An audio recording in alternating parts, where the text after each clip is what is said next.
இவற்றை கூறிய பின் இயேசு தம் சீடர்களோடு கெதரோன் என்னும் நீரோடையை கடந்து சென்றார். அங்கே ஒரு தோட்டம் இருந்தது. தம் சீடர்களோடு இயேசு அதில் நுழைந்தார். அவரை காட்டிக் கொடுத்த யூதாசுக்கு அந்த இடம் தெரியும். ஏனெனில் இயேசுவும் அவருடைய சீடர்களும் அடிக்கடி அங்கு கூடுவர்.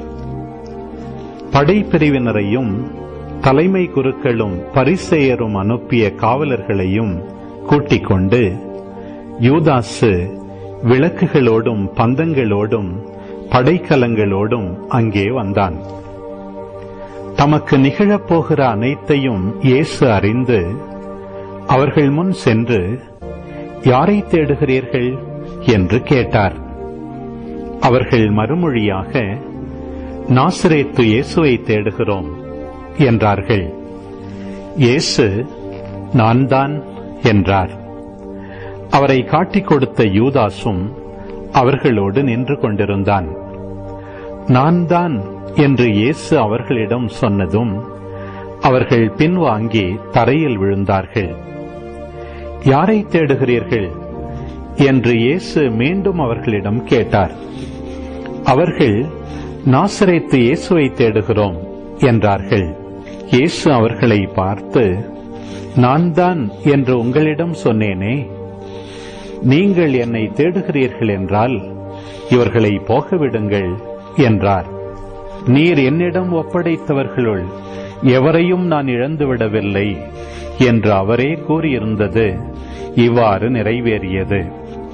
சீமோன் பேதுருவிடம் ஒரு வாள் இருந்தது. அவர் அதை உருவி தலைமை குருவின் பணியாளரை தாக்கி அவரது வலக்காதை வெட்டினார். அப்பணியாளரின் பெயர் மால்கு. இயேசு பேதுருவிடம், வாளை உறையில் போடு, தந்தை எனக்கு அளித்த துன்பக் கிண்ணத்திலிருந்து நான் குடிக்காமல் இருப்பேனோ என்றார். படைப்பிரிவினரும் ஆயிரத்தவர் தலைவரும் யூதர்களின் காவலர்களும் இயேசுவை பிடித்து கட்டி முதலில் அவரை அன்னாவிடம் கொண்டு சென்றார்கள். ஏனெனில் அந்த ஆண்டில் தலைமை குருவாயிருந்த கயபாவுக்கு அவர் மாமனார். இந்த கயபாதான் மக்களுக்காக ஒருவர் மட்டும் இறப்பது நல்லது என்று யூதர்களுக்கு ஆலோசனை கூறியவர். சீமோன் பேதுருவும் மற்றொரு சீடரும் இயேசுவை பின்தொடர்ந்து வந்தனர். அந்த சீடர் தலைமை குருவுக்கு அறிமுகமானவர்.